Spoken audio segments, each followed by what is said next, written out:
Super এইটের দ্বিতীয় ম্যাচে জিম্বাবুয়ের বিরুদ্ধে কেমন হবে ভারতীয় ক্রিকেট টিমের একাদশ? ডু অর ডাই ম্যাচ ভারতীয় ক্রিকেট টিমের জন্য। ভারতীয় ক্রিকেট টিমের একাদশে কি আমরা পরিবর্তন দেখতে পারবো? এক্সট্রা স্পিনার কি দেখতে পারবো একাদশে? কুলদীপ যাদবের কি কোনো খেলার সম্ভাবনা রয়েছে? সঞ্জু স্যামসন কি খেলবে চেন্নাইয়ে? জিম্বাবুয়ের বিরুদ্ধে কেমন হবে ভারতীয় ক্রিকেট টিমের শক্তিশালী একাদশ এই ম্যাচের জন্য? পিচ রিপোর্ট, মাঠের পরিসংখ্যান, সবকিছু বিষয় নিয়ে বিস্তারিতভাবে আমরা আলোচনা করব।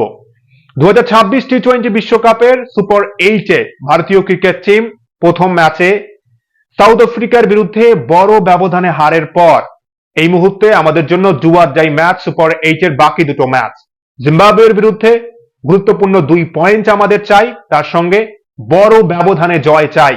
আমাদের রান রেট ইমপ্রুভ করতে হবে এবং এরপর শেষ ম্যাচ ওয়েস্ট ইন্ডিজের বিরুদ্ধে কলকাতার ইডেন গার্ডেন্সে। কিন্তু এই মুহূর্তে আমাদের লক্ষ্য যে জিম্বাবুয়ের বিরুদ্ধে জয় চাই এবং আমাদের রান রেট যেভাবেই হোক ইমপ্রুভ করতে হবে। 2026 টি-20 বিশ্বকাপে আমরা যদি চেন্নাইয়ের মাঠের পরিসংখ্যান দেখি, চেন্নাইয়ের মাঠের লুক পরিবর্তন হয়েছে এবং তার সঙ্গে পিচের চরিত্রেও কিন্তু আমরা পরিবর্তন দেখেছি। চেন্নাইয়ের পিচ হিসেবে আমরা জানি যে চেন্নাইয়ের মাঠে স্পিনাররা বেশি সাহায্য পাবে, কিন্তু যে কটা ম্যাচ হয়েছে তুলনামূলক আমরা যদি দেখি, রান বেশি হয়েছে, ব্যাটিং ফ্রেন্ডলি হয়েছে চেন্নাইয়ের উইকেট এবং চেন্নাইয়ের উইকেটে 2026 টি-20 বিশ্বকাপে 6 ম্যাচ হয়েছে। 6 ম্যাচের আমরা যদি এভারেজ টোটাল দেখি, 170 প্লাস 180 রান হয়েছে এবং প্রথম ইনিংসে এভারেজ টোটাল 190 প্লাস।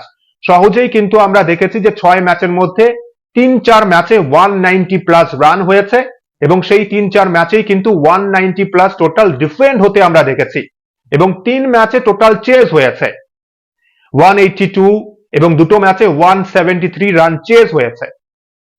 তাই চেন্নাইয়ের উইকেটে 2026 টি-20 বিশ্বকাপে ব্যাটিং ফ্রেন্ডলি আমরা বলতে পারি। সহজেই 180 এবং 190 প্লাস রান হয়েছে। আমরা যদি 2026 টি-20 বিশ্বকাপে দেখি, চেন্নাইয়ের উইকেটে জোরে বলাররা বেশি উইকেট শিকার করেছে, 33 উইকেট 6 ম্যাচে এবং স্পিনাররা তুলনামূলক কম 26 উইকেট শিকার করেছে এবং ব্যাটসম্যানরা সহজেই বড় ইনিংস খেলেছে, ডমিনেট করেছে। এবার ভারতীয় ক্রিকেট টিম কি করবে?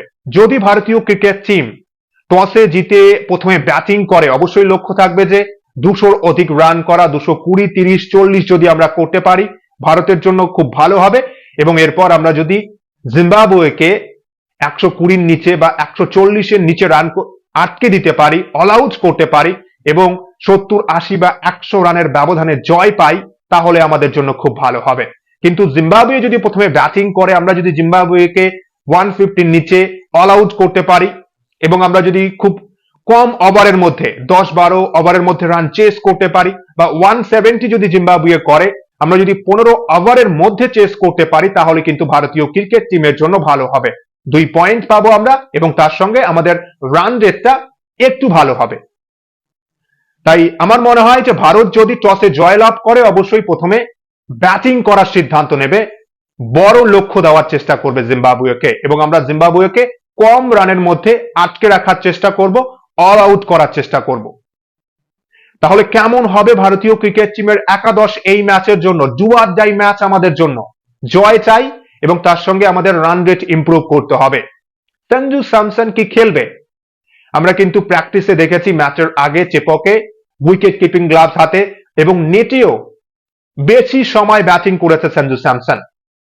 সঞ্জু স্যামসনের খেলার সম্ভাবনা এই ম্যাচে রয়েছে। তাহলে ওপেন কে করবে? সঞ্জু কি ওপেন করবে? ঈশান ওপেন করছে এবং ঈশান আমাদের এই মুহূর্তে প্রথম চয়েস এবং আরেকজন ওপেনার আমাদের অভিষেক শর্মা ফর্মে নেই, কিন্তু অভিষেক শর্মাকে ব্যাক করবে টিম ম্যানেজমেন্ট। এবং 3 নম্বরে তিলক ভার্মা। তিলক ভার্মার জায়গায় কি আমরা তাহলে সঞ্জুকে দেখতে পারবো? এবং টপ 3-তে সঞ্জু, ঈশান এবং অভিষেক শর্মা। সঞ্জু স্যামসনের খেলার সম্ভাবনা রয়েছে এই ম্যাচে এবং আমার মনে হয় যে সঞ্জু হয়তো খেলবে। আমরা প্র্যাকটিসে এবং নেটে অনেকক্ষণ সময় দিতে দেখেছি সঞ্জু স্যামসনকে, তাই সঞ্জু স্যামসনের খেলার প্রবল সম্ভাবনা রয়েছে। সঞ্জু নাম্বার 3-এ, তাহলে নাম্বার 4-এ সূর্যকুমার যাদব। এবার তিলক ভার্মাকে কি ড্রপ করবে টিম ম্যানেজমেন্ট? এবং অন্যদিকে রিঙ্কু সিং, আপনারা সকলেই জানেন যে রিঙ্কু সিং এর বাবা অসুস্থ, যদিও দলে যোগ দেওয়ার কথা ছিল আজ রিঙ্কু সিং এর, এবং রিঙ্কুর পরিবর্তে কি তাহলে সঞ্জু খেলবে নাকি তিলকের পরিবর্তে সঞ্জু খেলবে? এবার দেখুন, রিঙ্কুকে যদি ড্রপ করানো হয় বা রিঙ্কু যদি কোনো কারণবশত খেলতে না পারে, সঞ্জু তো অবশ্যই খেলবে, এবং তাহলে হয়তো আমাদের ব্যাটিং অর্ডারটা এমন হতে পারে: ঈশান কিশন, অভিষেক শর্মা, নাম্বার 3-এ সঞ্জু স্যামসন, বা টিম ম্যানেজমেন্ট যদি চাই সঞ্জুকে দিয়ে ওপেন করাবে, সঞ্জু ওপেন করতে পারে। 4-এ সূর্য কুমার যাদব, 5-এ তিলক ভার্মা, 6-এ দুবে, 7 নম্বরে হার্দিক পান্ডিয়া, 8 নম্বরে আকসর প্যাটেল খেলবে। ওয়াশিংটন সুন্দরের জায়গায় আকসর প্যাটেল ফিরবে। আকসর প্যাটেল আমরা জানি যে ব্যাটে বলে পারফরমেন্স করতে পারে, দলের ভাইস ক্যাপ্টেন। প্রথম ম্যাচ সুপার 8-এ ভুল হয়েছিল, এবং এই ম্যাচে অবশ্যই আকসর প্যাটেল ফিরবে। এবং বোলিং ডিপার্টমেন্টে অবশ্যই আমাদের আকসর প্যাটেল অলরাউন্ডার, বরুণ চক্রবর্তী এবং তার সঙ্গে আর্শদীপ সিং এবং বুমরা।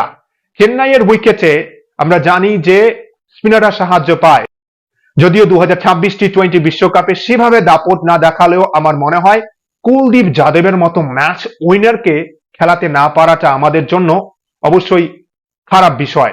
কুলদীপ যাদব ডিজার্ভ করে একাদশে থাকা, এবং জিম্বাবুয়ের ব্যাটসম্যানরা সেভাবে কুলদীপকে খেলেনি। মিডল ফেসে আমাদের বরুণ চক্রবর্তী, কুলদীপ যাদব এবং আকসর প্যাটেল আমার মনে হয় যে দুর্দান্ত হবে, কিন্তু কুলদীপ যাদবকে একাদশে জায়গা দেওয়াটা, কার পরিবর্তে খেলবে সে জায়গায় কিন্তু টিম ম্যানেজমেন্টের চাপ, এবং টিম ম্যানেজমেন্ট যদি চায় কুলদীপ যাদবকে খেলাবে, সেক্ষেত্রে কিন্তু আর্শদীপ সিং রয়েছে, আর্শদীপ সিং এর পরিবর্তেও দলে সুযোগ দিতে পারে। Kuldeep Yadav match winner, team management যদি চায় যে এক্সট্রা একজন স্পিনার কুলদীপ যাদবকে নিয়ে খেলবে, তো কুলদীপ যাদবকে হয়তো আমরা দেখতে পারি একাদশে, কিন্তু সম্ভাবনা কম রয়েছে। আর্শদীপ এবং বুমরাই হয়তো আমাদের দুজন ফাস্ট বোলার, তার সঙ্গে হার্দিক পান্ডিয়া এবং শিবম দুবে। ওয়াশিংটন সুন্দরের পরিবর্তে এই ম্যাচে আমরা আকসর প্যাটেলকে দেখতে পারবো, এবং রিঙ্কু যদি না খেলে রিঙ্কুর পরিবর্তে সঞ্জু স্যামসনকে দেখতে পারবো, এবং সঞ্জু হয়তো টপ 3-তে ব্যাটিং করবে। 4 বা 5-এ তাহলে আমরা তিলক ভার্মাকে ব্যাটিং করতে দেখতে পারবো। ভারতীয় ক্রিকেট টিমের একাদশে দুটো পরিবর্তনের সম্ভাবনা রয়েছে, দুটো পরিবর্তন সম্ভবত হবে, এমনকি 3টে পরিবর্তনও হতে পারে। আপনাদের কি মতামত? কেমন হতে পারে ভারতীয় ক্রিকেট টিমের শক্তিশালী একাদশ জিম্বাবুয়ের বিরুদ্ধে?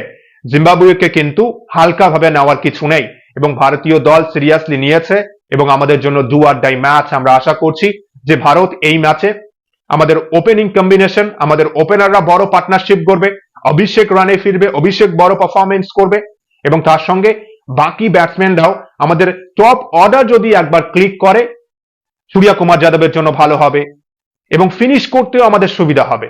দুবে, হার্দিক পান্ডিয়া ভালো ফিনিশ করতে পারবে, এবং আমরা বড় স্কোর করতে পারবো।